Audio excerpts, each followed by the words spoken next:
All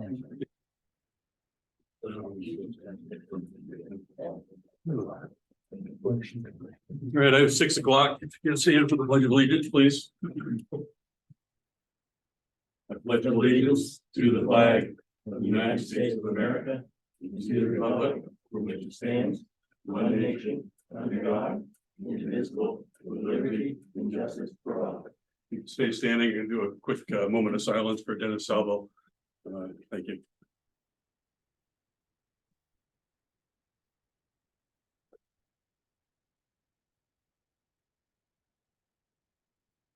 Thanks. And we're just thank Dennis publicly for all his years of service to the town and the community. And Thoughts are with you, family. Yeah, thoughts are with you, family. we have minutes from the August 15th meeting. Sadie and Dan, have you had a chance to review them? I have, and they look accurate to me. I didn't catch anything either. I'll move to approve. I'll second. All in favor? Aye.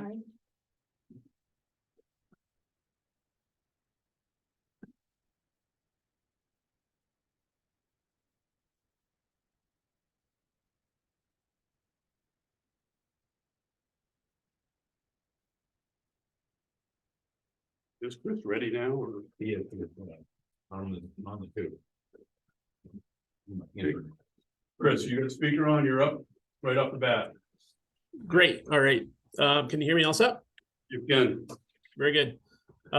Thank you for having us tonight. I'm here with Trevor Ricker as well from HEB, working on and presenting today regarding the Grist Mill Hill Road Bridge.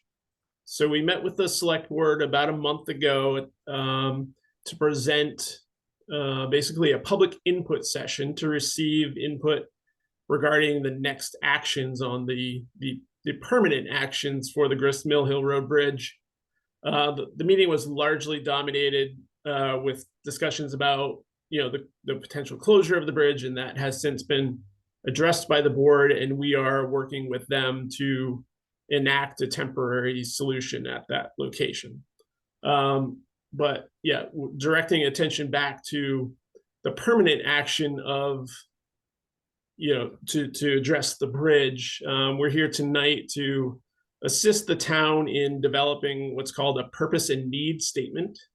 So it is basically the top priorities that the town selects as characteristics for the selected alternatives that are to be studied.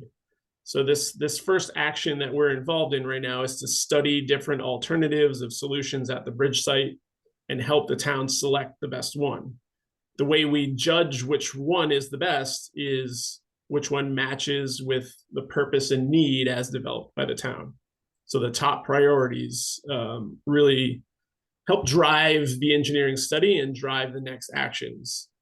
What we're also looking to do here today, based on our understanding and input received from the public input session, is to develop those alternatives that we will study as part of the engineering study. So we have up to 5 alternatives that we can study, and we'll help guide the town through that selection today. So it should be fairly quick and simple, but open to any questions from the board at this time. Good. Okay, hearing none, I'll share my screen, and this should show you. Just let me know when you see that. You can. Okay, and you can see my cursor as well?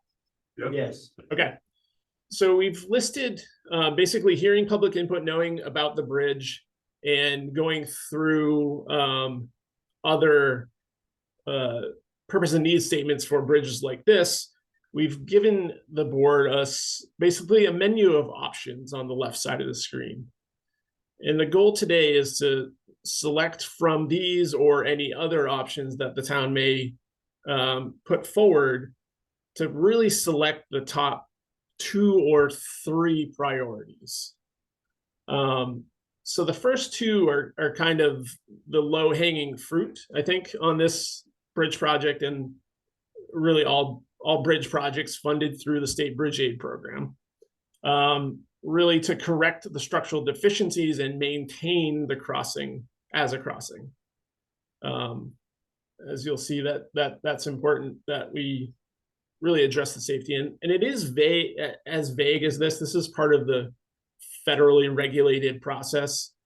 Is we're not deciding to replace the bridge, or the purpose is not to replace the bridge. The purpose is not to rehabilitate the bridge. It's really just to correct the structural deficiencies.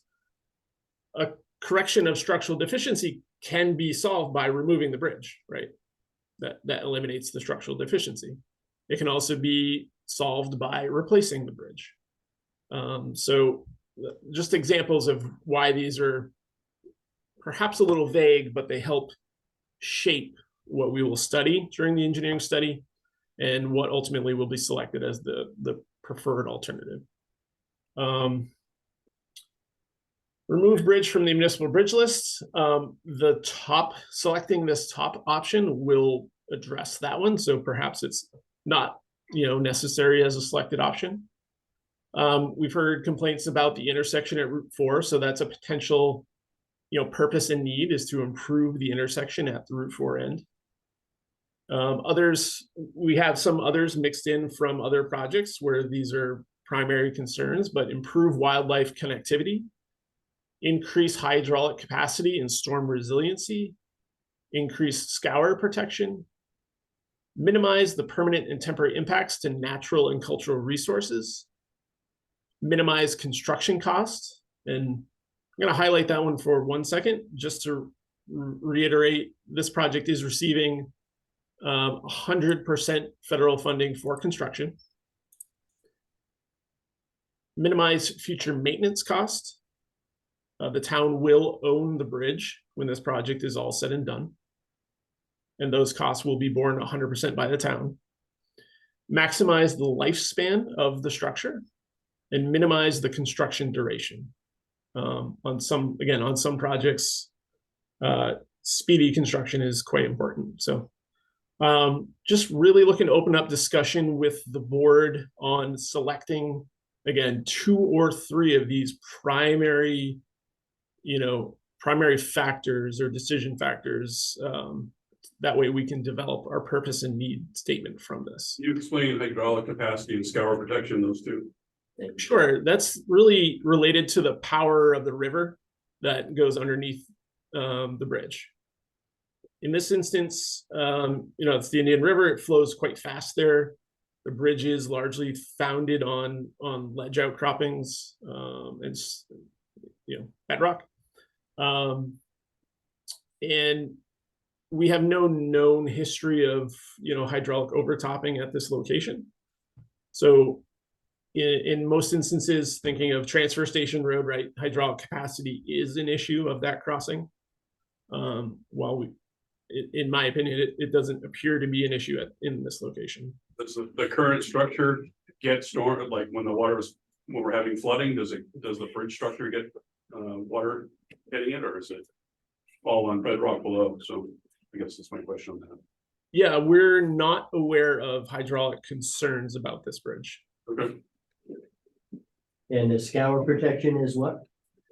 Is really protecting the bridge from scour, or what you can call erosion of the power of the river eating away at the underlying structure of the bridge. In this instance, where the existing bridge is founded on ledge, it's not a concern as the bridge exists today. And therefore, in my opinion, not probably one of the top 2 or 3 priorities of the replacement bridge in this location. So, anybody else have any questions? Yeah, go ahead, Stephen. I was just going to say the first 3 for me are most important, and I would say widening it as well would be another something we should be looking at. Okay. Right.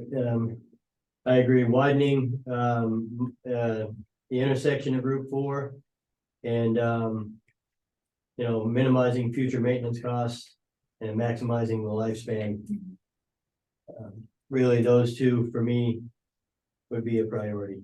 If we're going to own it, I want to make sure it lasts as long as possible before we have to do this again or start putting money in it. So you said we could have up to 5, but you prefer 3, right? Okay, so yeah, for the purpose and need statement, we're looking for 2 to 3 of these selections. And the next step will be selecting up to 5 alternatives for us to study. And we'll get to that in a minute. So I think it was Stephen, you suggested the top 3. Well, I mean, the first 2 are really go hand in hand anyways. It's really one thing, so. Correct. Yeah, I'm gonna advise that we not select the second one, as it will be resolved by the first. And then hearing about the widening of the bridge. I guess that would be a 5/5 on the alternate for me, but Well, yeah, so as part of the State Bridge Aid program, the town is required to design a 2-lane bridge at this location. just to do what? Required to make this a 2-lane bridge. That's really 1.5 now, so. Yeah, right. So that's not necessarily something that we need to take into consideration because it's something that's gonna happen with the plan. Correct. Okay, excellent. All right. I think the duration is important too, the Yeah. construction duration. Yeah, I think it's important, but I think it's, well, I just think it's something important. Rather than getting a bridge, if it takes longer to build a bridge, it's gonna need less in the future. Yeah, but it's gonna impact what traffic both on Gristmill and Route 4, right? Can I say something? Go ahead, Mark. So I would pick number 1. I'd also pick, future costs. I wouldn't worry about the duration. If we're gonna have a temporary bridge in there, I would rather it be built as well as possible over, get it done as soon as possible. Well, to be clear, That's my opinion, and yeah, no, but to be clear, the new design may need us to take down the temporary bridge while they put in a new one. You know, Right. It may not sit off to the right completely, so I wouldn't plan on that. I mean, I don't know we haven't seen any design options yet, but. right, that was my thought too, Mark, because this temporary bridge might be just until construction starts and then Right. the bridge may go away Yeah. for a while anyway. We don't know yet. Depends on what they come up with for engineering, but Just another thing on the intersection thing, that should be the exit and the intake, because the intersection, the driveways on the other side are not very good. Agreed. Yeah. Agreed. That. It's kind of, the whole thing is on a curve, so it's difficult. Right, but if we look at it and we look to moving it downstream, we would correct both of those issues. Or That's just what tweak it it a makes little or sense, something, but. right. Something. I think the top one is kind of a moot point there. We're not gonna build a new bridge that's deficient, right? So could, Right. then, and I agree with the intersection from both sides. So if we kept the middle 3 that we have in the orange section. Yeah, if I may jump in. Yeah. The first option is sort of a de facto must include. It's kind of the default inclusion as part of being in the State Bridge Aid program, that the purpose of the program is to remove bridges from the red list. I think the twist that I put on this is and maintain the crossing. Right, we heard plenty of input that we could correct the structural deficiency by removing the bridge.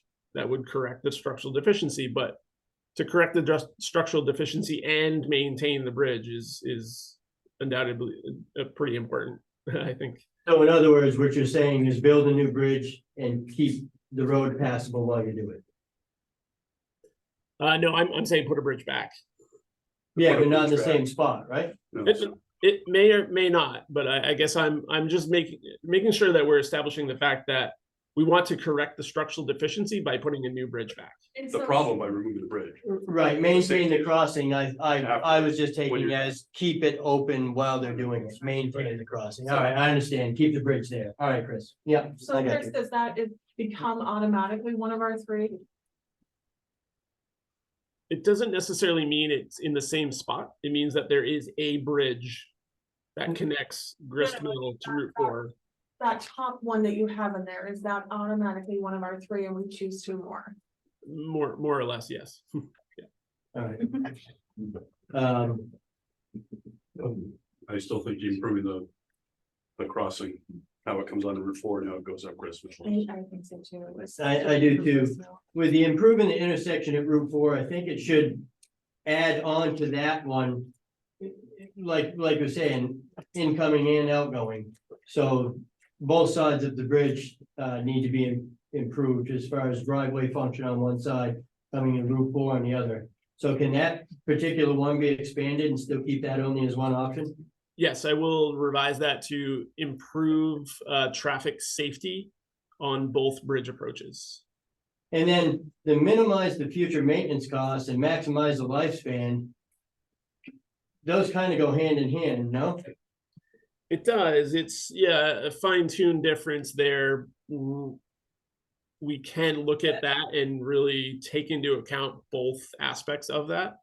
I would recommend the future maintenance cost is probably the higher priority, just because these items, some of these items may not be selected to be included in the purpose and need does not mean we're not going to evaluate them as part of the study.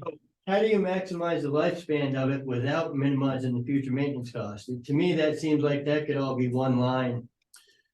Yeah, in theory, you could build a bridge that lasts forever, but needs a lot of expense every single year to make it last forever, right? The Golden Gate Bridge is painted every single year to maximize its lifespan, but at the cost of very high maintenance. Okay, all right, So we go with lifespan then? No, that would go minimize future maintenance costs. yeah, Oh, sorry. yeah, I That's our think, top three, I mean, Right. and then bring in lifespan and construction duration is. Lower alternatives. Yeah. Yeah, I think, yeah, I guess I would advise, I think the upper three sound like the top. The last one, I think, can be solved by selection of the right alternatives. I think we've heard that closure really for any duration is unpalatable.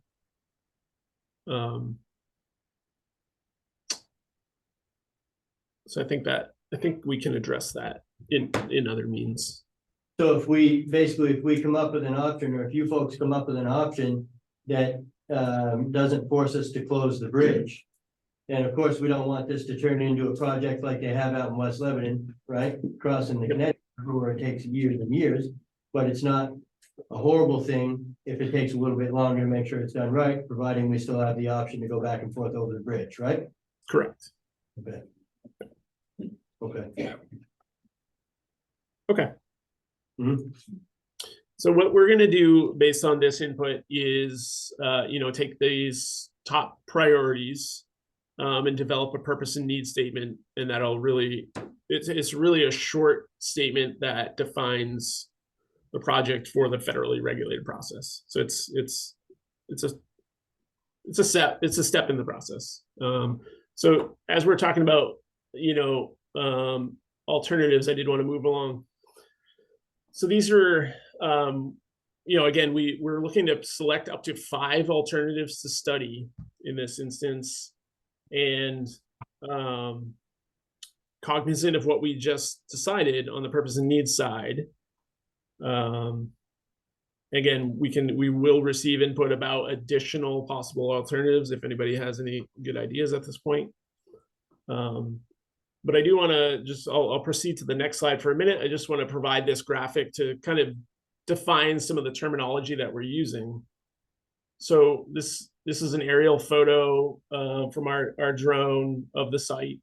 And this is the existing Gristmill Hill Road as it stands today. So a replacement of the existing bridge, when we call it on alignment, and the alignment is considered the center line of the road.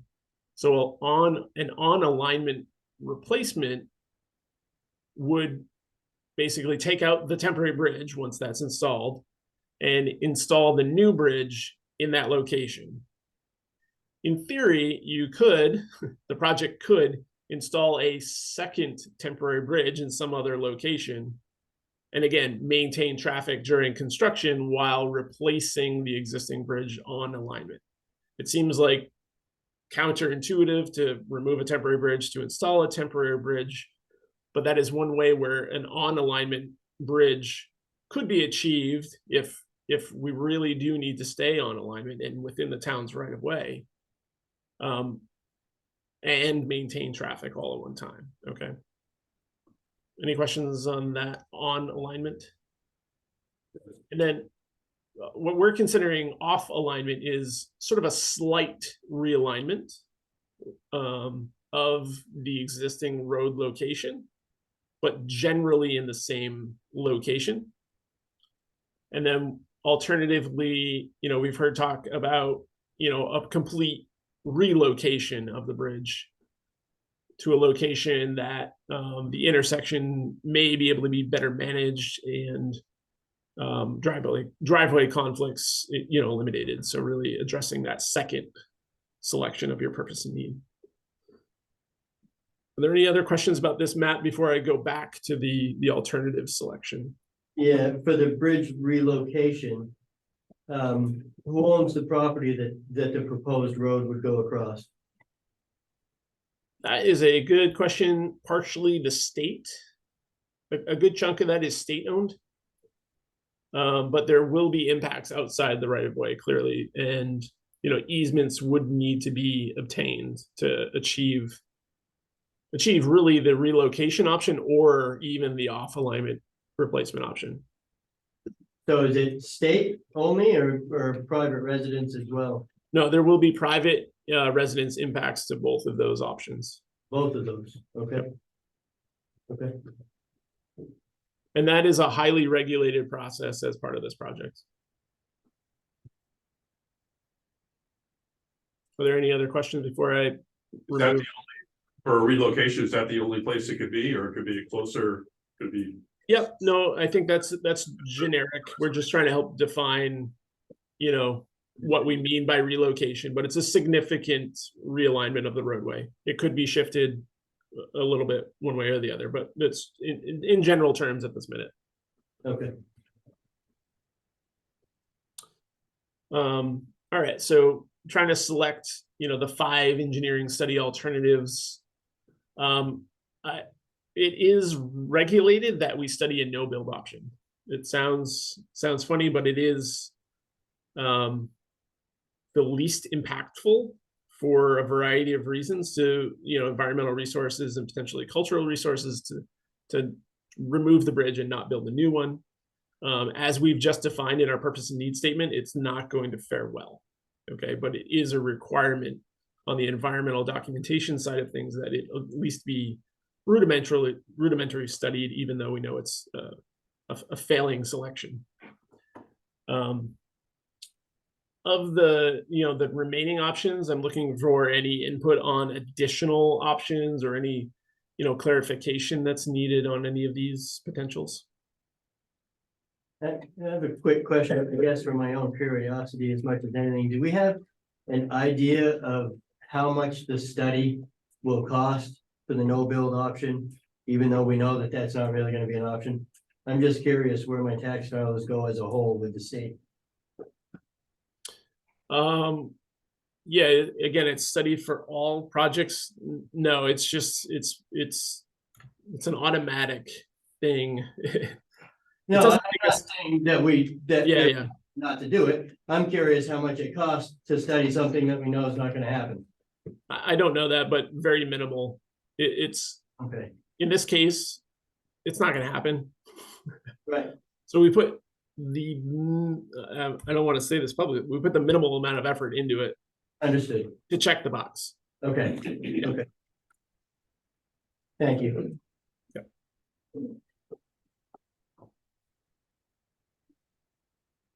Just explaining, deck replacement versus superstructure replacement. So in our terminology, rehabilitation means largely, reusing the bridge as much as we can, but a significant project. And deck replacement means basically just removing that concrete driving surface and replacing it with a new concrete driving surface.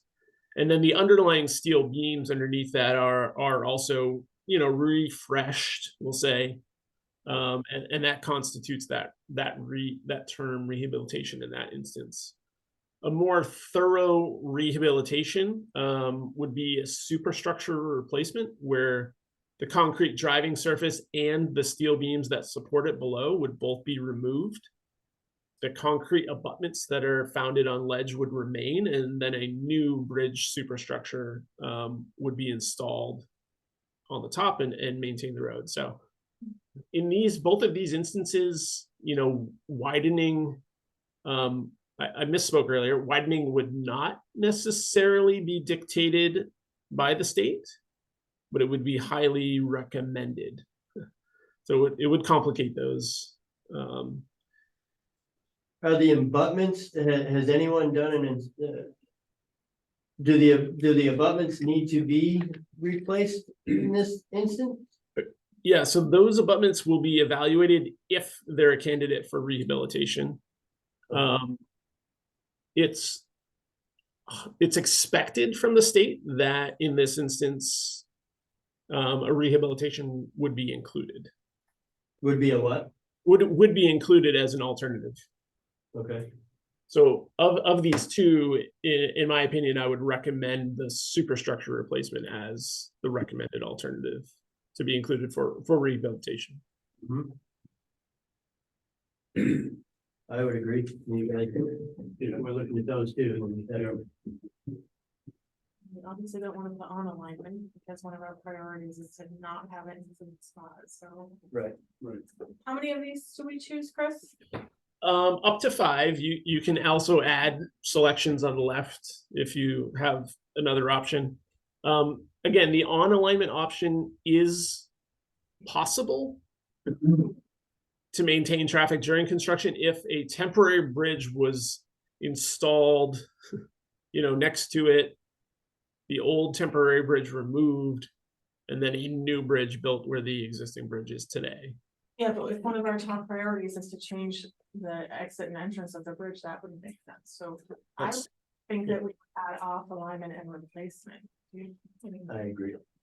Replacement, relocation, and off alignment. Yeah, sorry, it's replacement. Yeah, the off alignment, fix the entry, exit of the bridge. It may not, no, because it looked very. It actually tightens it up more, if you're making it sharper.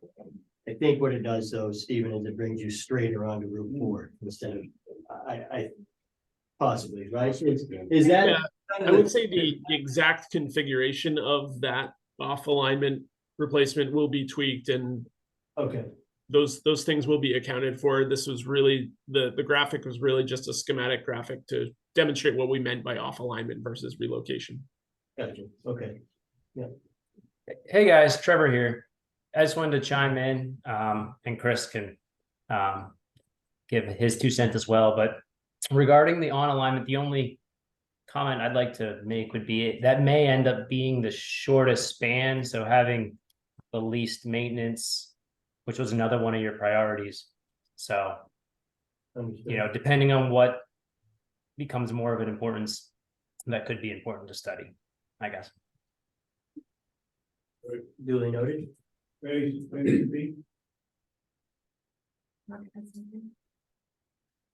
Yeah, Mark? My option would be the relocation, because I think that traffic on Route 4 has increased so much that if we just realign what's there, I don't think it's gonna work in, like, say, 20, 30 years from now. As it is, it's hard to see coming out of that road now. That would give you a better shot looking in both directions, especially with the increased traffic later on. And Yeah, just to reiterate, the state requires us to have, look at 4 different alternatives of the replacement of the bridge. I'm just- Yeah, so. Agreed, I'm not disagreeing with you, Mark, I just. Judith Kushner here, just a quick question. Just if we have a record of how many accidents at the where Route 4 and the bridge meet. And that's just background information I think we should look at. I'm not aware of them, but would be good to know. Yes, yeah, we've requested that information from the police department and have not been successful in receiving that data. See if we can touch base with that. Yeah. Okay. All right, so Chris, I think those are our 4.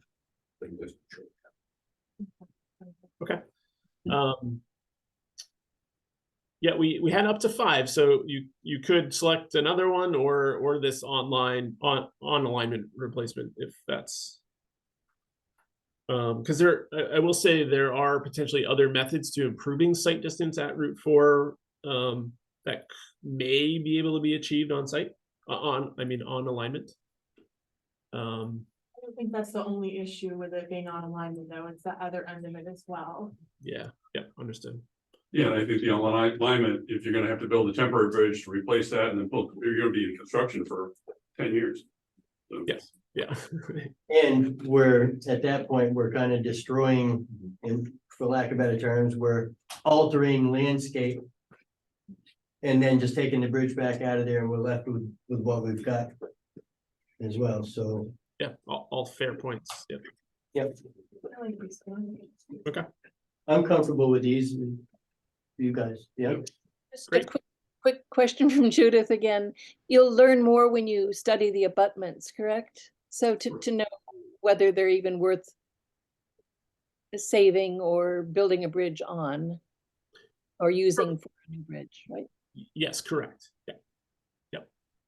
So being part of a selected alternative that will, really unleash us on diving deep on each one of these alternatives and really determining the pros and cons of it, the costs, the benefits of all of these different alternatives. And then we come back and we will prepare a presentation for the select board of what we found, what we've determined, the costs of each alternative, the pros and cons of each alternative. So that way the select board can determine which one is the best. Great, is Understood. that everything? Yeah, regarding the permanent, yep. Okay. That is everything. Great, thanks, Chris, thanks, Trevor. Yeah, and if I would offer an update on the temporary bridge, if I may. Sure. I spoke to Mike Hansen, the contractor with the temporary bridge.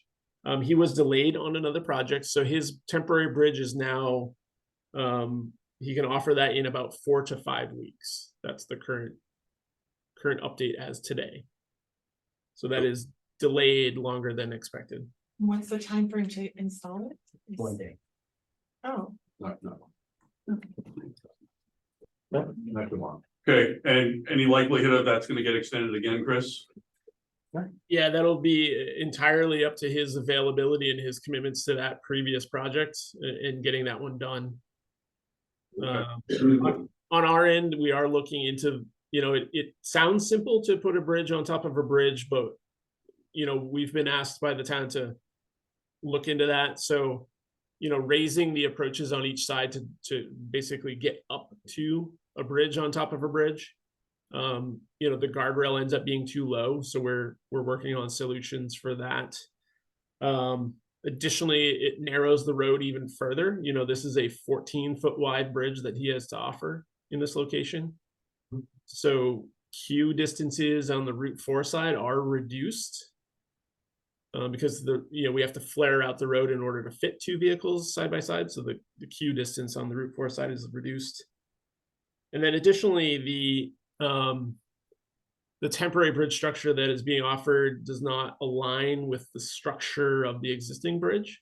So there are actually some temporary improvements that are needed to the bridge beneath to be able to support the bridge above, if that makes sense. So I just want to let you know that we are working on the resolution to each one of those challenges, and we'll have those ready, in time for Mike Hansen to install the temporary bridge in 4 to 5 weeks.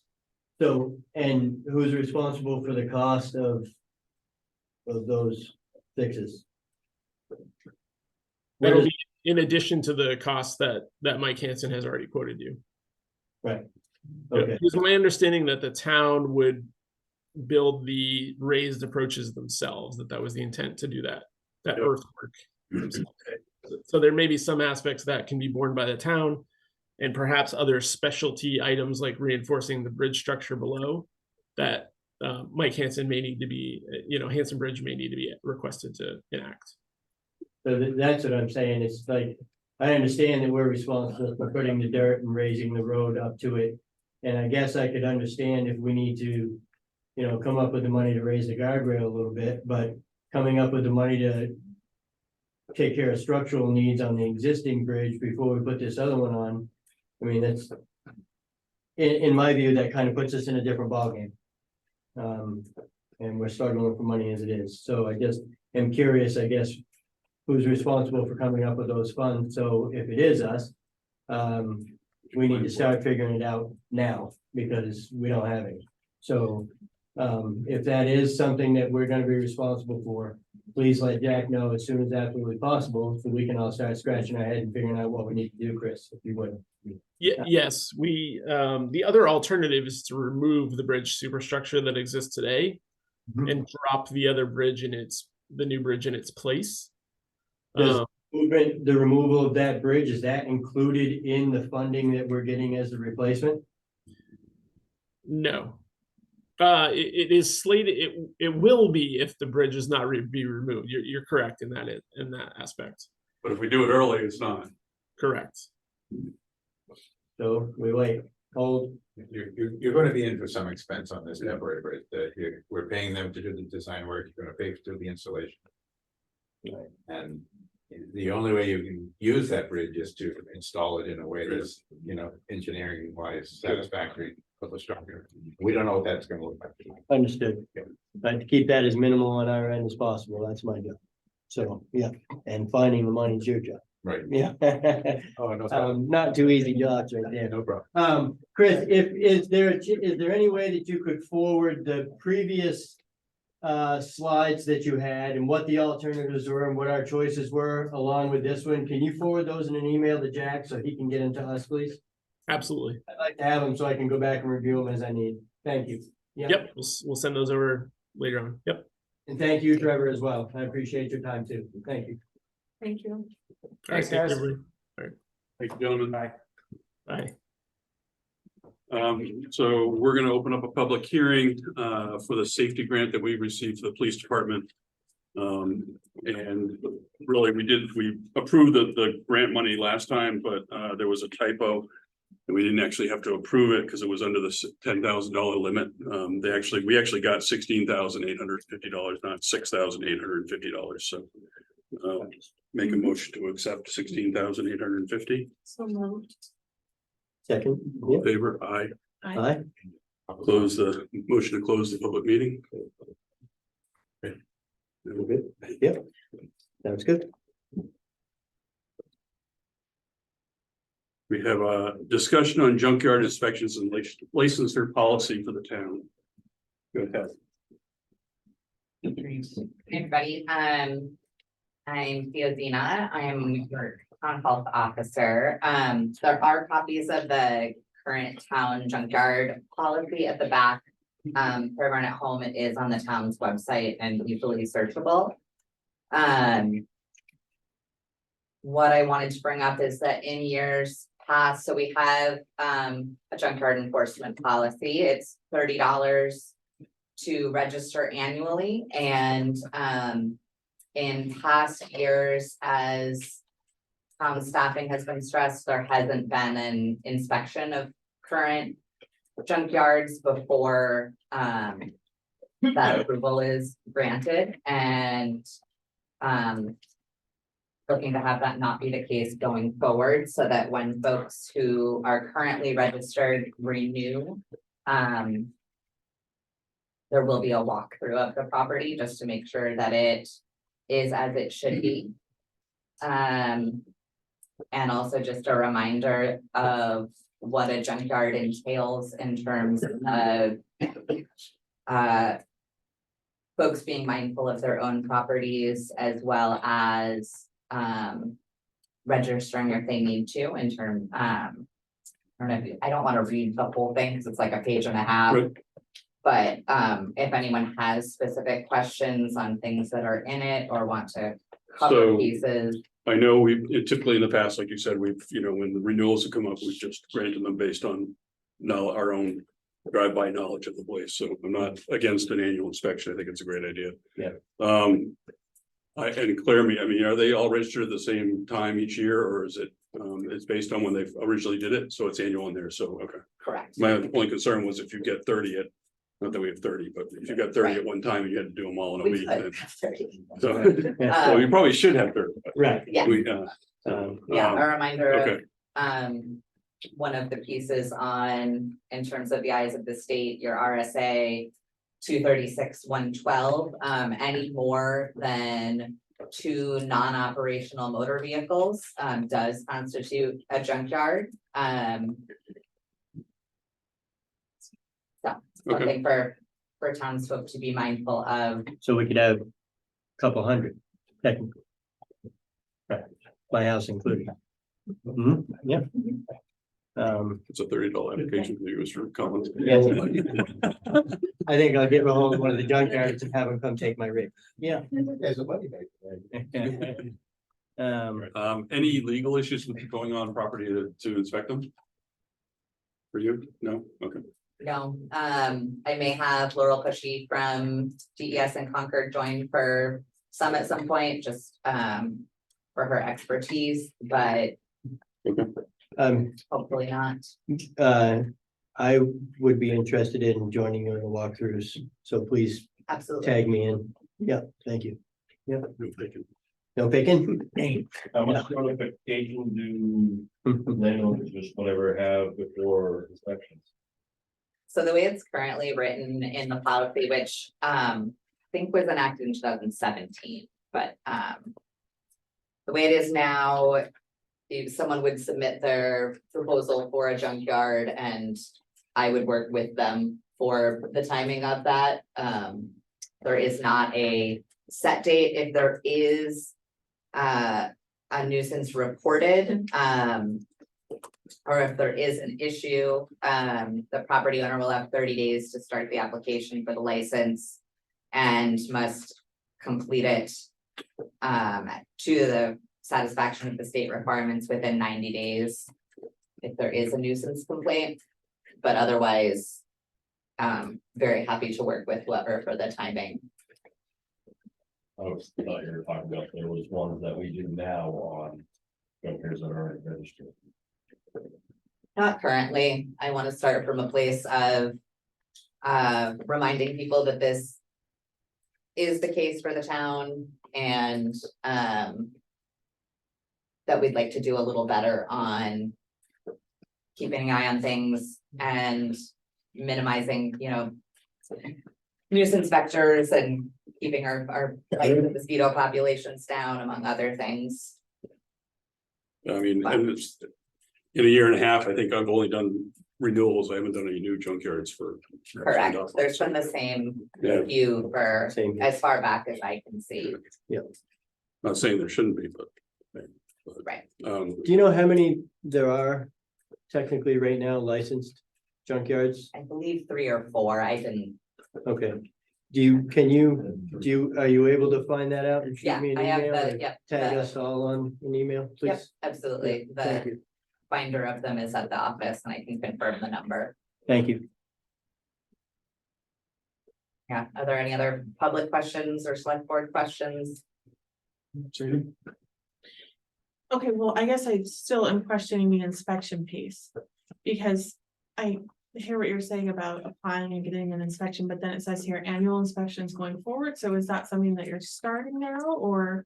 This is the way it always should have been. There is not a grandfathered process Okay. for the application, and that's a state rule. The way that town had been operating is that anyone who reapplied kind of wrote just as previous years. Okay, And then it was just granted without any checking up on any changes in the property, et cetera. Mhm.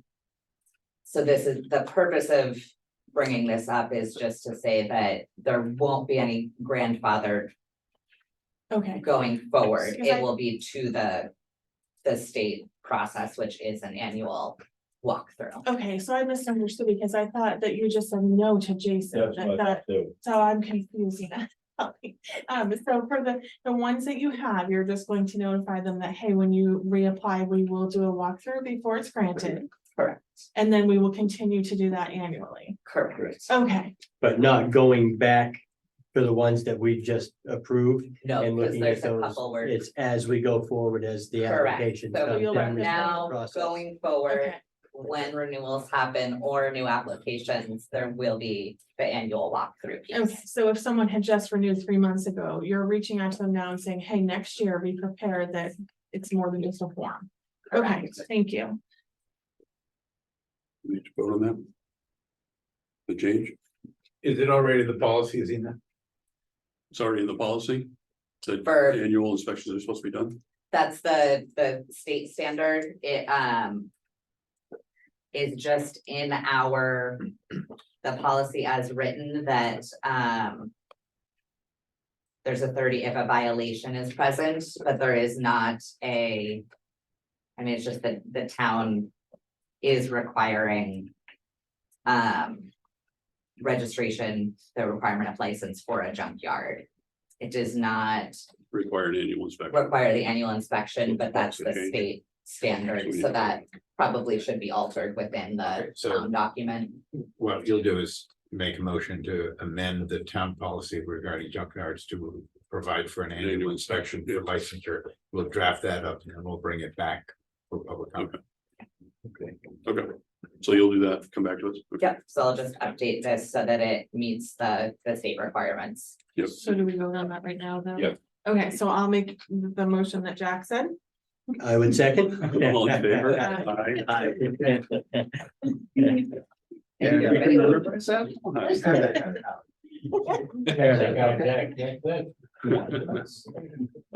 So we have a opening on the trustees of the trust funds committee. We had somebody that left the town. Cindy, do you want to talk on that at all, or? Steve Ward, who had been a trustee for 10 years, has. Yeah. Moved to Peterborough, is in the process of selling his home and has resigned. Okay. He was a wonderful trustee. Yeah. And just broad interest in all things financial. Hmm. So we're looking for a replacement. So my understanding is we advertised for that position and, Well, I talked to Jack about that. I think the select board puts out something. Yep. Seeking interested community members who would like to serve. can you write up a quick little blurb of what's entailed with that?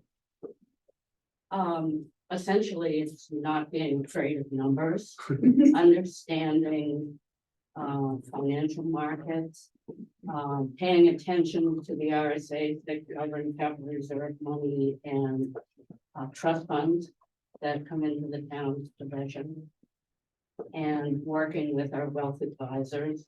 We have an investment policy that they're charged with adherence to. So Yep. the structure of what we do is in good shape. Right, Yes, What's the annual time commitment? it has been with one of the members is clerk, and that person left some money back and forth in and out of the capital reserve accounts.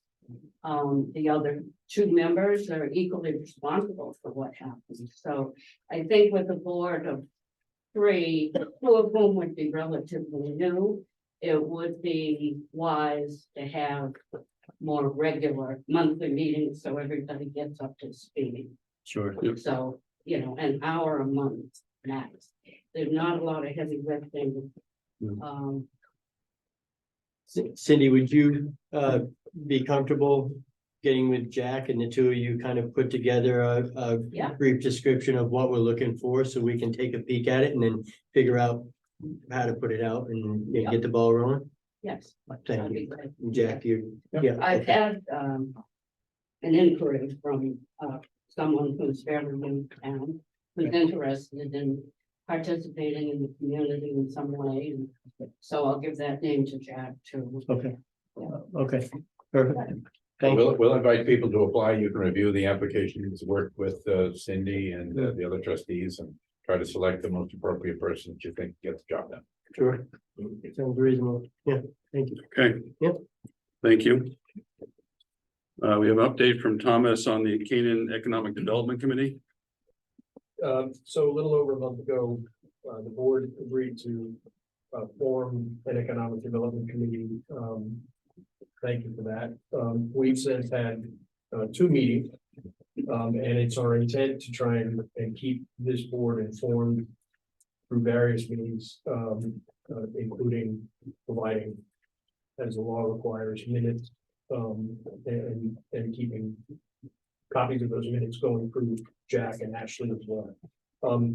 We, as a big picture kind of thing, in our first meeting, we sort of looked at two approaches, which are complementary. And one is obviously trying to look a little bit longer term and bigger picture in terms of trying to attract commercial, retail, businesses.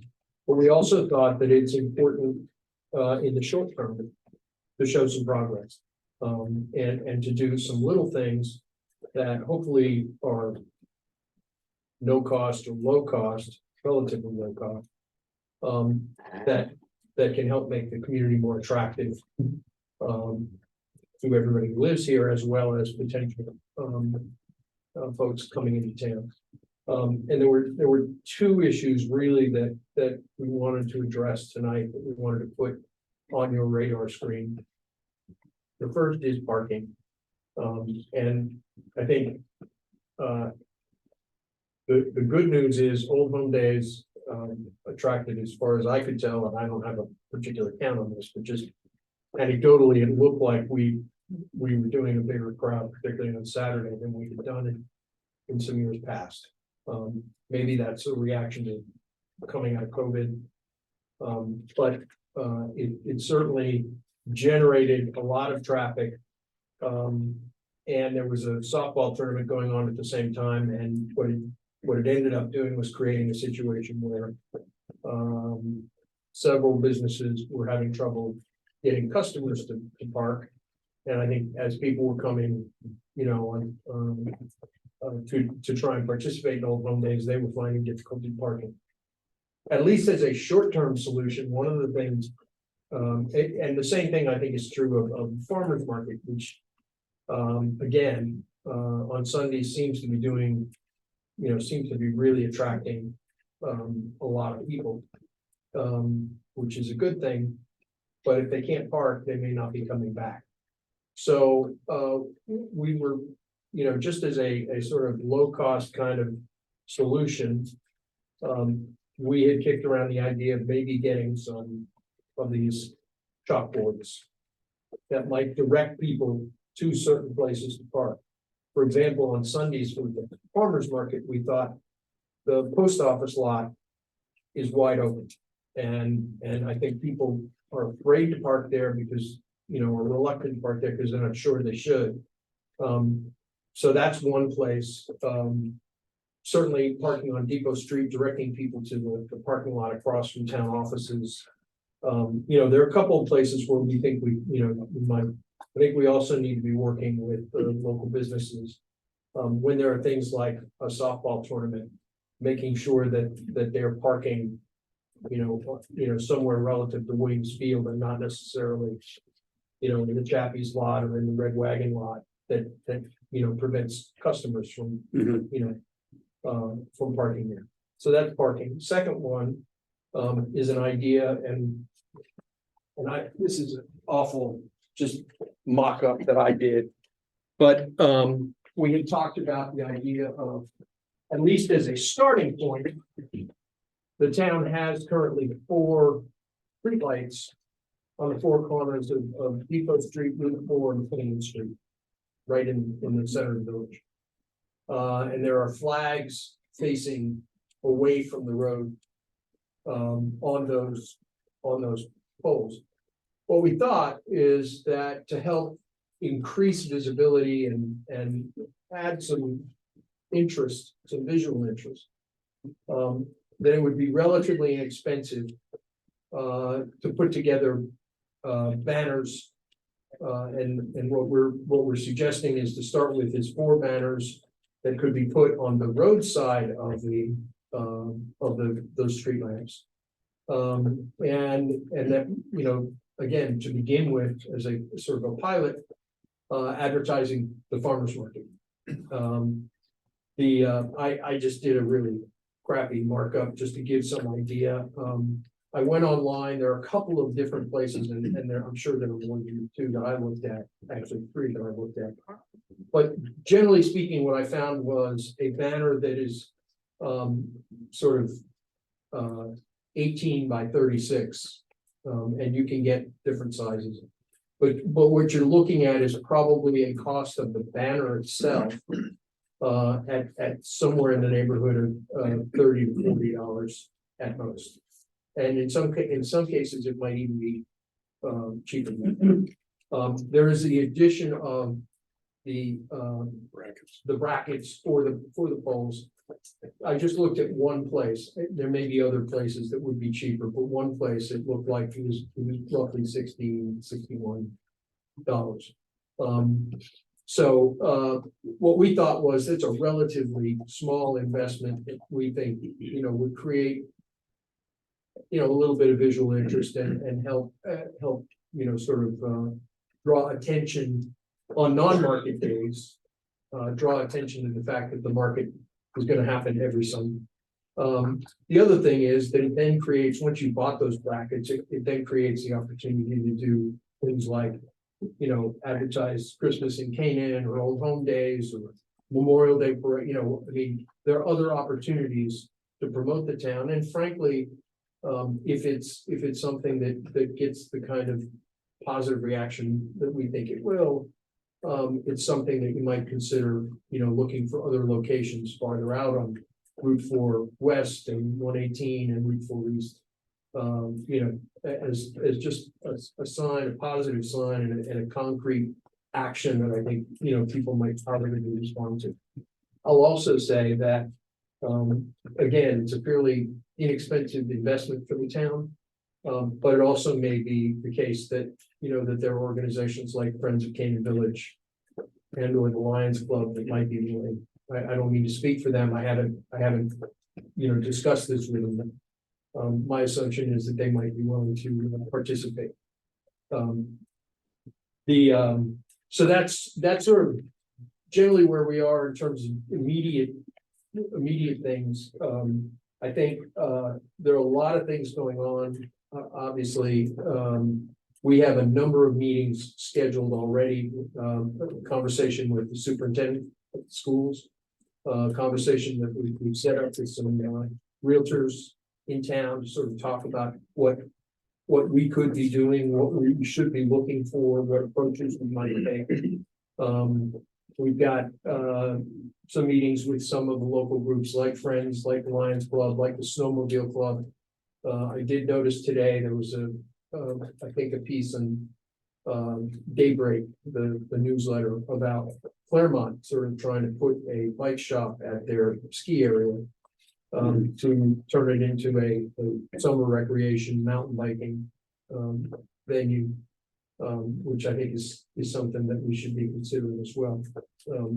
Taking more advantage and promoting our trails, both winter and summer. So anyway, that's happy to answer any questions I can, but that's. I love the idea about the signs. I think just one concern, I don't know how close those poles are to the road. Those are all state roads. I don't know if we have a distance measurement, off that we can't go in that direction. I mean, it would be a shame if we couldn't, but I like it. So. I would say possibly get with Bob. I mean, I'm just speaking off the top of my head. Yeah, so, no, it's it may be why the flags are on the inside too. Yeah, it's a fair question and, Mark? I don't know if they thought about it, but we're trapped for parking. I don't know if they can put up a free public parking sign to direct traffic down to the old block cabin spot. A little bit of a walk, but you get all that parking down there. But it's a short walk. So it's a short walk to the fields. It's a short walk to the fields going the back way. So It's got a right away. You could put up signs that says free public parking. Yeah. This way and kind of direct traffic down that way.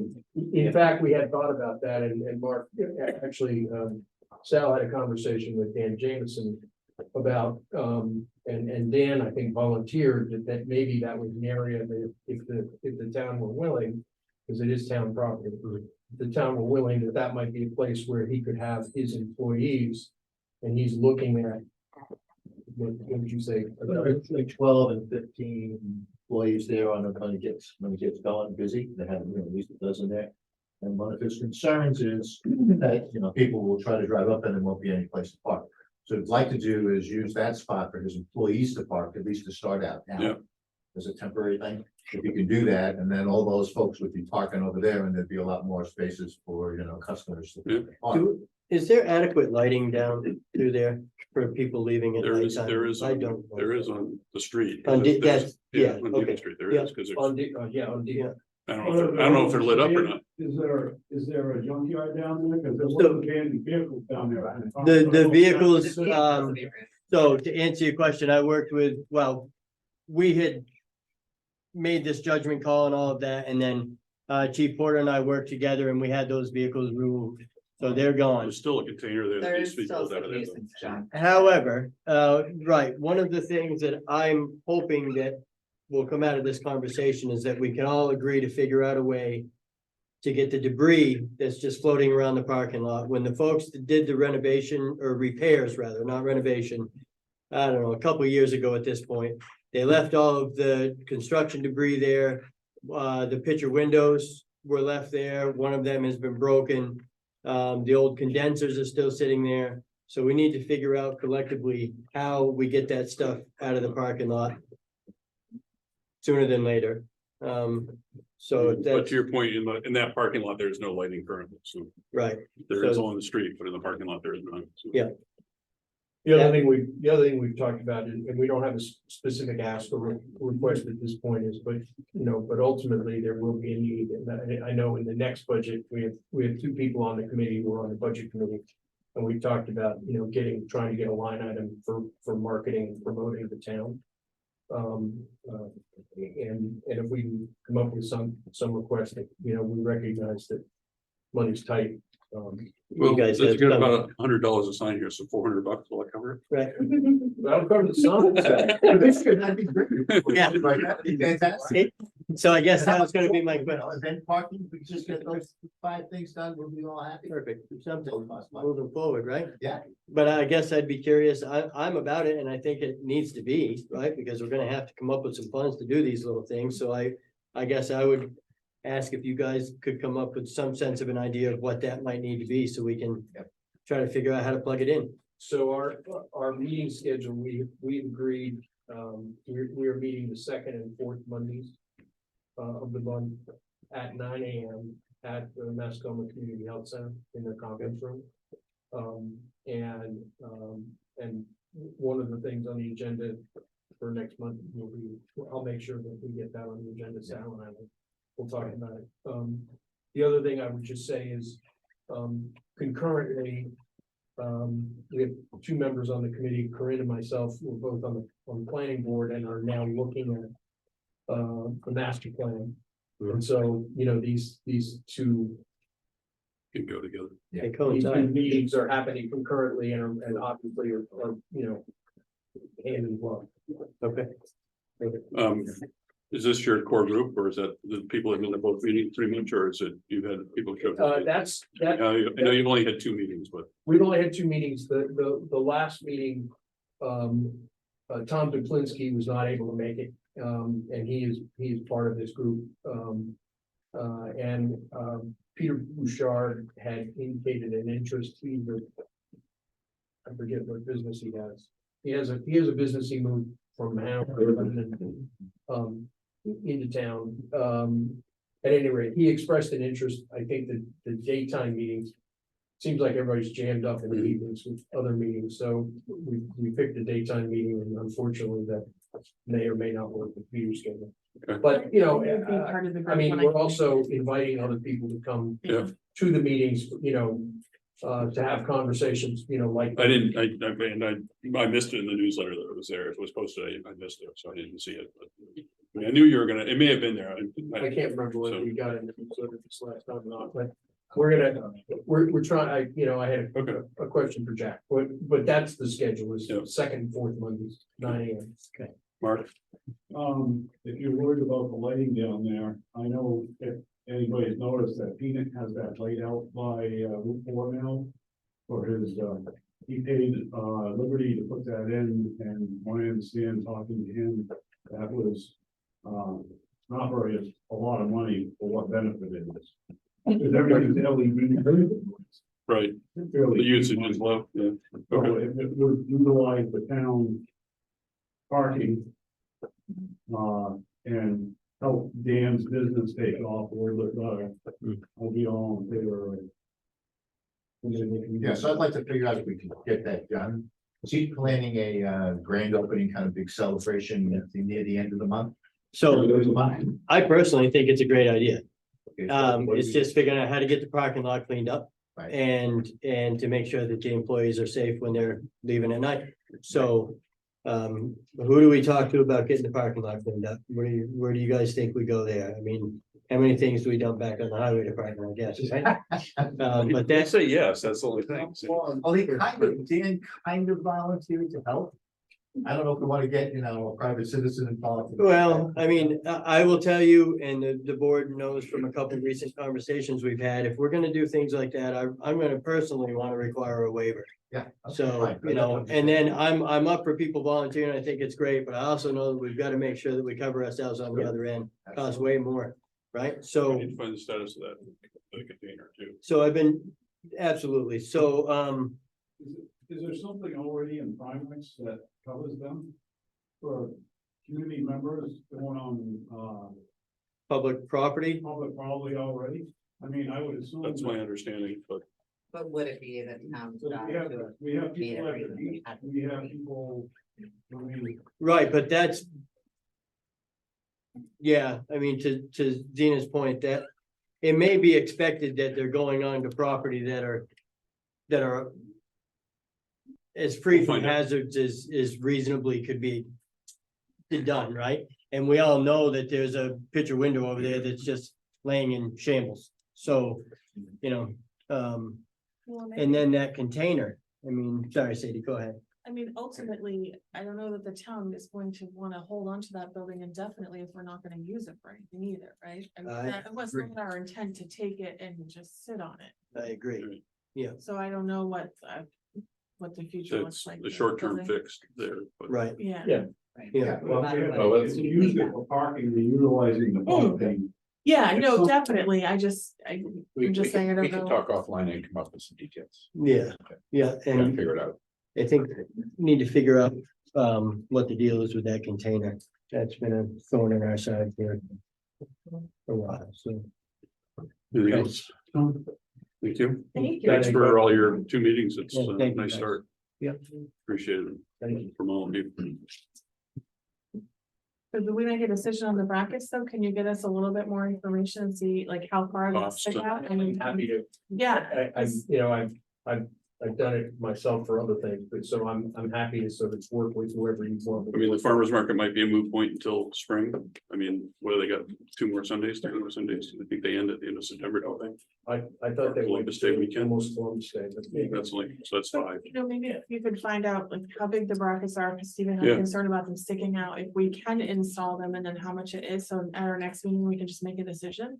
I'm just saying, I'm not saying we don't do it. I'm just saying maybe we jump right to Christmas and Canaan instead of doing, as the first set of banners we get, Sure. Well, I don't want to slow up the so- process, but. So I'm happy to talk to Bob Cushman about the highway situation. Yeah. And do I talk to Jack about cost, budget? Well, brackets and- let's figure out what the bracket's Yeah, gonna cost. we can figure that out offline. We own the poles? Or they? Yeah, 'cause public service they're- poles And we pay the bill. Yeah, we own the poles. We own the poles. They're the styled ones. They're not like just, Keep they're out metal not lamp telephone poles. Yeah, metal lamp posts. Because it sounds like we're in agreement that we want to move forward with it. We just Yeah. need more information so we can. Figure out how We figure it out, we'll come back. Are you in Wednesday or Thursday? Thursday. Okay. Jack, you want to go over a update of the Cozy Corner sale, where we are? Yeah, not if there's anything alarming or unusual about this, it's just been percolating for a while. Yep. And so as you may remember, we sold part of that parcel and we did get $66,000. And through a series of warrant articles over the last few years, the articles weren't drafted adequately to meet legal requirements to actually put it, so you've established a capital reserve account to receive the funds for the sale of that property. And in next year's deliberative session, you'll see another warrant article that actually authorizes that 66,000 to go in to the capital reserve account that you've authorized, right? We last week did a closing on the balance of that property, got $99,000. And that money will be deposited into the capital reserve account for the community center that is established, and that pathway is clear. So we've got a few details on the wording of the deed that need to be tweaked a bit and a few forms to file, but basically Cozy Corner has been reviewed by more than one attorney, signed off on. We've had the closing, we've got the money, and but for a few details on the wording of the deed and filing the deed with the registry, that property is done and sold. Okay. So again, this is just a purpose of an update because it's been percolating out there for a long time. Yeah. Great. Ed Morse, talking about Lynn Way. I'd like to have somebody back these out to you guys. I've been choking pop and trying to do it. And I got 5 copies. You can have which one, like we can have one. And I get the administrative, right? Yeah, I got one. yeah. Yep. And then you've got. And I have one, I have the next one also. Thank you. And I'd like to have somebody read it out instead of me trying to gag through it. Get the word for it. Sure. But on the back of it, you know, the paper clip, there's a map of what it's gonna be talking about. Okay. So this is a request for a partial road closure. This is Yeah. a request for selectmen of the town of Canaan to allow closure of the bottom half of the road currently labeled with Lynn Way, formerly a section of Old Jerusalem Road entrance, currently closed subject to gates and bars. I live at 77 Orange Road and my driveway crosses Lynn Way, and I have tried to maintain this end of the road for over 40 years at a cost of over $40,000, with most of the recent repairs costing $3,200. I have put in a water turnouts and diversions up through the lower half of Lynn Way now and in the past, but different people who continue to think this is a through road have leveled them out or otherwise caved them in, and this is the reason for the request for closure. The only property owner who lives above this section of road who has a 50-foot right of way has the ability to use the upper section of the road that connects directly to the current Jerusalem Road. This will in no way hinder their ability to get out of their current road. I have owned the property since the early 70s and plowed the old Jerusalem Road both up and down while working for the road agent at the time. When the entrance of Jerusalem Road was relocated, I was on active duty and not present for any of the meetings or discussions. I have brought this before town meeting in the past to close the road and let the land go back to the owners, and at that time it didn't pass. I'm asking as a taxpayer and lifelong citizen of town of Canaan for this request to be approved. I'm more than happy to show the selectmen the section road that I'm referring to. Thank you. Yep. So if we are on Orange Way and you were to turn on, your house veers hard to the left, Right. correct, Yeah, Ed? yeah. And then if we're on Jerusalem Road, where it says move Lynn Way, would that be a new entrance that we would put on there? No, correct? No, the road's already there. The road's already there. Yeah, it's Yep. just moving the sign down the foot of my driveway. It says Lynn Way up to that end, I see. So moving it from here right? to here, There, right. Moving the Right. sign, that's it. because this part of Lynn Way would still be open, Exactly, but they wouldn't come through your driveway. They right. would close this section Yeah, here exactly. that no one there's no driveway, there's no access needed Right. for any houses there, No. right? Absolutely not. And this here would allow this person their access. And I'm guessing they don't use this part of the road now? Oh, yeah, they try to. I Right, got bucked up in rocks and stuff. Now they're banking over, I Right. put in. so I is had that put in. really what is the majority of the people who are using the part that you're asking us to close? Are these folks up in here? Well, Robin Lynn, Jim just died. Mhm. She's up in there, she lives alone and she has a car, she can go up and down that road. It's not that good a shape, but it's not nowhere near as bad as the bottom part. Okay, And someone, I think it's Ben Buckwell, is building properties out on her land out here. And I don't know what's going on, but there's no permits, no nothing like that. okay, And he's the one that comes in there, he bring a bucket load of thing down here and clean out all the driveways out. So they can drive up and down, and then here comes the water back down. Just this last weekend, he cost me $3,200 to fix that. That bottom driveway from there, all the way up. because it runs I down. didn't touch where it says closed. Closed. I put some turnouts up there. But just from this right there, up to my place. So what class road is this? Is this a town road? Is it That a road town used to be the Jerusalem Road. Okay, but now is it, It's a road, it's no, it was changed to Lynn Way, but it's closed subject to gates and bars. so is it a town maintained road or is it a No. private road? Okay, If they ever use it, they just bounce or they fix it, or whatever. so who owns this section that you want to close? Whose land is that? Well, I own half of it on that side. And Mark owns a small part of it on this side, and I don't know who's guy on the right. So there's two properties on between Jerusalem Road and Lynn Way. In that section, in this section right here, There's probably two or three. two or three. Oh, okay, is this up just off the corner, Yeah, right? Where you come off the corner and you can go out through Yeah. there? Okay, So does this property up here have an easement or a right of way right here, you know, only right of ways on that land there. up here? No, the one down there where you had your finger, we're gonna throw it up. Is mine on the left. The town has the right of way right there on both sides of it. All the way to half of the road. The town has the right of way up through there. Because that was just be a town road. Yeah. And all I'm gonna, close it so I can keep my driveway in place. Yeah, I understand. I understand what's happening, so. Yeah. Water comes down here like a river. I'm gonna have to go, we have to go out there to find these properties. We're gonna have to get, I would assume, okay from the other property owners. yeah, Unless I it's still understand. town- It's still, unless it's still a town right away, then. If you look at. Let me give you my copy out here. What minute here? Where you say, yeah. If it's not a town road. It has to be. It is a town road thrown up subject to gates and bars. Yeah, so if the plan would be to abandon that as a town road, so that. You can permanently Right, block it off or something, that would be a warrant article. Which sounds like you tried to do some years ago. right. Do you remember what year that was? I don't I even don't know right now, remember. but that would be useful history. To learn. I think we tried to get it to go back to the landowners. In 2019, I think was the last try, Okay. and I just gave up fighting them, trying to get it to do anything. No matter what I tried to do, they didn't wanna do it. Because they said it's gonna landlock somebody up there, it's not. And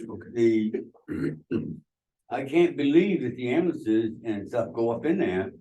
To when Jim was hurting and having troubles. They bounced all the way up in there to get him out, but no. And instead of going the other way, I don't know if they knew they could go the other way. If they put a culvert just where the road, let's see, goes out to the existing Linway at the top. Yeah. They put a culvert right down at the bottom and smooth it out, they have a perfect road, had better than my driveway, nothing wrong with that road. Yeah. But Mark? I know Robin can't afford to do it. But whoever's up there trying to build and stuff like that, I don't know. All the power lines and the phone lines up that go up that road there. Go up the Lynn Road. Yeah, Through here, Mark? they walk Well, through it Lynn's goes way. all the way up through, Yeah. but the house is up above his house. Up one way. From Orange Road up through here? From Orange Road. From Orange Road. So because of that, they won't be able to get in there with power trucks or phone trucks or whatever. What, And you're not gonna reload those poles up through there. Right. well, they basically be going through the woods at that point. What's the length of time of the in feet of that proposed closed. I'm getting section? probably 300. Yeah, I would say. Right. So my property line is only 428 feet, I think. And so the people who access Lynn's right of way are the people that go up there and damage the improvements? The people that What I'm hearing. Robin and Jim didn't, they just didn't repair it. They didn't destroy it anyway. They just give them Uh, a take care. Now you talking about the people that said Lynn's right of way? Yeah, Yes. those people are using that Exactly. area Yeah. to access their properties. In fact, Is that correct? you'd chuckle if you were up there. The guy just left with his excavator yesterday, and here comes his little car down over the hill. Got on top of one of these hills and bouncing, the front wheel just spinning, she's doing this number on it. Finally, she got off and left. And then I saw some truck I don't recognize anymore, but go up in there. So, John, are you aware of any building up there? Yeah, somebody, I talked to Ed about it, and they have built basically a shack up in there, and I can't find, and I don't know how long it's been up in there, Ed, you can probably. It's quite a while. So I haven't been able to find any permits that they ever took out, and I did pass it on to. In fact, even got lights on now. You're up in the dark going up across the flat. If you look up there, you see lights in the trees, Yeah. and they aren't Robins. And I think they were running a generator. I don't think there's power up in there. It did, you know, unless they put power up in there. Oh, there's power over there now. Is there? Okay. so I bet he has no permits, no septic, or nothing. Ed, where does your driveway start technically? Does it start here at Orange Road or does it start here? It starts right at Orange Road. Your driveway starts here. Yeah. That's where your driveway permit is for, is here? Well, that's Right. where That's your all lane in and out. starts and your, yeah. Yes.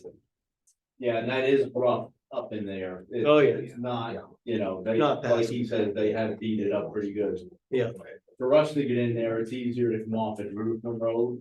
As long as it's maintained in the winter time, it's a lot smoother. Understood.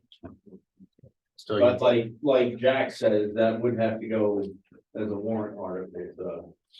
Yeah, it seems like we need more information too. I just want to know what property owners are there. But you've got enough turn radius off Jerusalem Road to come into the right of way. It's tight, but yeah, we can make the turn there. So if it's tight in the summer, is it passable in the winter? Well, the winter time, like, although that is opened up pretty good, I think, in the winter time right there. But it's But they need to maintain that in the winter time and keep it opened up for us. this one. Yeah. And she's, Robin Probably, has a daughter that lives in Grantham. And her husband is some kind of construction business type thing. Mhm. And he comes up, he had a, what they call them, RV rake and stuff. Mhm. He done a fairly nice job on it, put in some turnouts. And then this other good joke, I think his band come up with a tractor with a backhoe on it, cleaned all the, smoothed it all out with a driver turnouts were. Right back to where it was now. gotcha. I can't get down and do it anymore. I'd buy myself a tractor and I'd fix it, so nobody can get down it. I hear you. I hear you. Sounds like it's almost that way right now, so. Yeah. All right. All right, I'm gonna take a ride up in there and take a look. Yeah. Go up the upper end I will. and go all the way out to, when you get out so far, you come to a turn to the right. If you look to the left, there's a sugar house and another road that goes straight. Robin lives up this road and these guys are building up the other road. Okay. So, I'm not necessarily opposed to it. We've got to figure out how to cross our Ts and dot our Is and see if it's something that we can do, Right. right? So I appreciate you coming in and I understand what you're saying. I get the picture. I want you to know. Yeah. That, it is a pain. Pain in the ass. When you stand down there fixing it, and somebody comes down the road and just plows away with their front bumper. Now. Yeah. Okay, thank you, folks. You're Appreciate welcome. Thank you. Yeah, don't forget your hat, my friend. Yeah. Good to see you, Ed. Nice to yeah. see you. Yeah, take care. Ed. Thank you. All right. Mr. Coffey. Yeah. First part of your discussion is up for where we are with water projects. If you can. So we're starting on the second phase of it. Yeah. Putting it in the new, seeing the new flashes. Yeah. Okay, that's we started the initial phase of it. Okay, we're starting the second phase of it, which will be piling all the way to Williams. Field. Hang on a second, John. Fellas, hold up for a second, please. Yep, thank you. Yeah. That's right. Yep, thank you. All right, John, go ahead. Wop, wop, wop, wop, wop, wop. Yeah. What do you say, Jason? All right. Right now, we're grubbing that whole section. If you look down off of Route 4, that's where the original road was. It's basically 70 feet down from where the road surface. Where are you talking? I'm talking about if you go from the river. Past the part of Graceville. Okay, So basically, that's where the road used to be before they fixed it. yeah, But they raised it in the, I guess in the 70s, but I was, around here in the 70s. Yeah. But they raised it up Mhm. 70 to 80 feet and then brought it right up to the top where Highland Avenue is. Mhm. Before, you used to have to go down through, and then you used to have to go over a bridge. I've seen pictures of it. Graceville itself, you mean? Yes, Yeah, exactly. right. There was a bridge that went across. Mhm. So what the state did was to build that bridge in 72 or 71. They lifted everything up. They brought in probably maybe 60,000-70,000 yards of fill to fill that all up. Mhm. And then they actually built the bridge itself. So, that our 4-inch line, which you guys saw, is down in that valley underneath the old road. So when we dug down to it, we dug down to a section of the road, and then we had it down 5 feet deeper to get down to the pipe. So that's where our pipe is. Now it goes across up to the rail trail. And then goes diagonally up the hill, Kelly's house. There's a valve right at the end of Highland Avenue, where we'll be tying in. So what we're gonna do is install the 6-inch HDPE line from the rail trail. All the way to the river's edge, just about 70 feet back. On the other side, we'll install it from basically where the fence is, the fence where the horseshoe fence is. All the way down to the hydrant. There's already a T down there that's tied in, so all we have to do is attach to the T. Now, the next phase will be next spring, or maybe this late fall, if I can get a driller in, to actually drill under the river. To meet, so that we'll tie the two of them in, and we'll have 85% of this complete. In terms of capital, that, just what I'm talking about is just under 115,000. Versus the 800,000 that Horizon had estimated. So that's where we are. And we can install it because we're working we can install 1,000 feet of line ourselves. Under the town, so it'll be two separate pieces of line. One will be 600-700 feet, the other will be 400 feet. Then you stick them together. Exactly, and that's what it comes down to, just stick them together, and the thing is, they're going under the river, make things a lot easier for us, we can go through the river. Getting the permits ended up last time to be a big hassle. I mean, we waited almost 7 months for the permits. And they gave them to us the day, before Thanksgiving. So we were down in the water, in the frozen water, preparing the line. Before the day of Thanksgiving, so. By drilling, we'll drill under the river to the other side and attach the two pipes together. We'll be off of the right of way. We'll be further to the right. If you're looking down on that, into that valley down there. We'll be to the right of where the existing pipe is, probably 12 to 15 feet. So it'd be off the state right away is what you're talking about. Exactly, yeah, we'll be off the state right away, and we own that land down in that little valley down there. So it'll be that much further towards Graceville, right? On Exactly, that towards side the of- Graceville, exactly, towards the rail trail. Yep. So that'll give us, and we won't, nobody will bother us down there, basically everything installed, and then just at the end. We'll be able to just hook that on next spring, and that whole line will be complete. And that will be complete with ARPA money, well, that's our next phase. The phase, if we, And I that, don't know if we're what gonna- size pipe is that gonna be doing? that is 6 inch. 6 inch. So that'll give us fire flow for John. On the other side, which we never have had, I mean, you could. Yeah. It's not much water that comes out over there when I open that hydrant. Exactly, there's a hole that big, so we go to a 6-inch hole, but full fire flow all the way over to the bottom of Highland Avenue, which we never had before. Yep. And better water quality.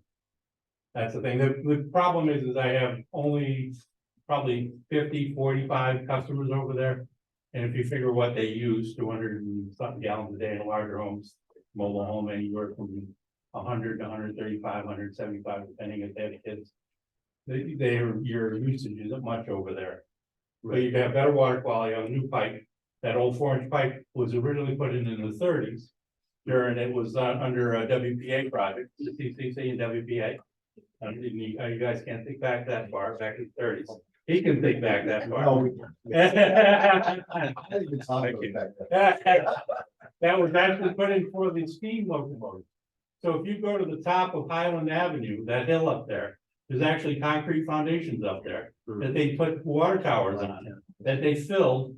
And when the steam engine would come in, it would park up there and they filled full of water before it got to Lebanon. And that was what that was designed for. And then they added all the water off of it.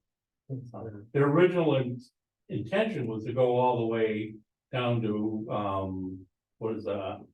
Racebrook Road, what do you call it? Ballpark Road, I call it Racebrook Road.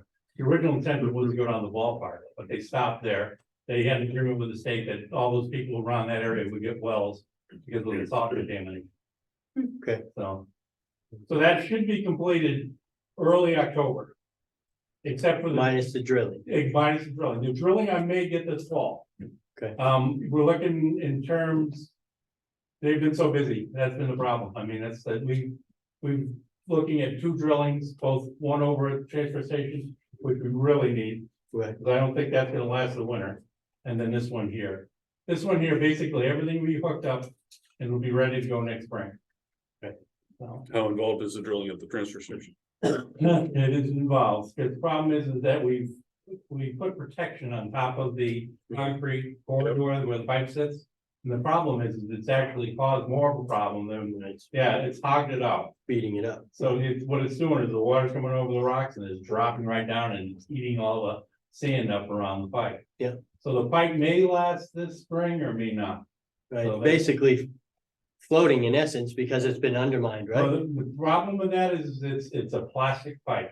Oh. And it's what they call an SDR 21, which has never been installed, was installed for several years and they abandoned it. So it's something that's very brittle. Plastic. So I mean, that's the problem, so. What's that? I said, I'm glad we jumped aboard. Oh, You know, that's More time was available. But the thing is Well, that makes perfect that, sense. we need to do that first. Cause that'll be critical, because if that comes apart, it'll be really a problem. And there's money That's already, doing it, right? Yeah, money already allocated for that. right? exactly, yeah. And like Steven said, that's the sewerage pipe, correct? Yeah, exactly. Yeah, that's Right. what we, Pressurized. yeah, right. Yeah, ask Jason about pressurized. Yeah. I don't think we should, because we'll probably have that. But, what we've done previously, 3 and 4 weeks ago, we put an emergency valve up on the top of the hill. So that in case anything happens, like last time, basically we close that valve, we have total control over that line by just shutting it off. And we won't be swimming in 4 feet of schnutz, Yeah, trying to fix it, so. yeah. Yeah, that's my schnutz you're talking about. Yeah, well, everybody, you're gonna ask people to not schnutz, but they still schnutz. Yeah. And that, you're referring to the time when it just let go over. Oh, yeah, the DOT. Takes, right? Yeah, Yeah. that's Yeah. they assisted us in that project. Right. They watched all the way. I was gonna say. Yeah. So, yeah, that's hopefully by the fall, we'll get all that completed. How long are each of those drilling projects? 2 of them? Each one of them will be anywhere from 5 to 7 days. So we need somebody for 2 weeks. Yeah, roughly, basically, yeah. so 2 weeks and they can move, we did the drilling out of top. Yeah. And it's the same process all over again. And basically, they can get within 6 inches of where we want them. Yeah. And down there is because of the rock, and the rock it's kind of weird, it's very fine down there. We worked with it when we dug it up, and Dale can tell you that.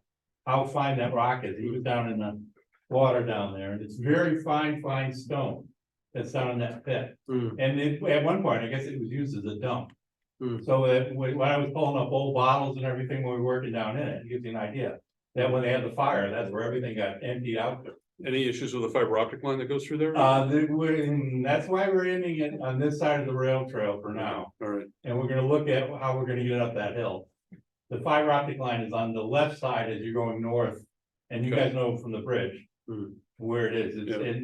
it's kind of, they say what it is and where it is, but they don't know. I mean, it's a hard thing, when you work around it, it's very difficult, Right. so. Well, don't nick that. No, that controls all the hospital. Yeah. That's the hospital communications from Dartmouth. Yeah. To Manchester, over to, I guess, Spears. Right. And down to Concord. Yeah, it's amazing, and I guess I had a little bit of an idea, but I've been enlightened, it's. I think a lot of residents don't really realize what really runs on those trails and what those pipes are that, you know, so that's our.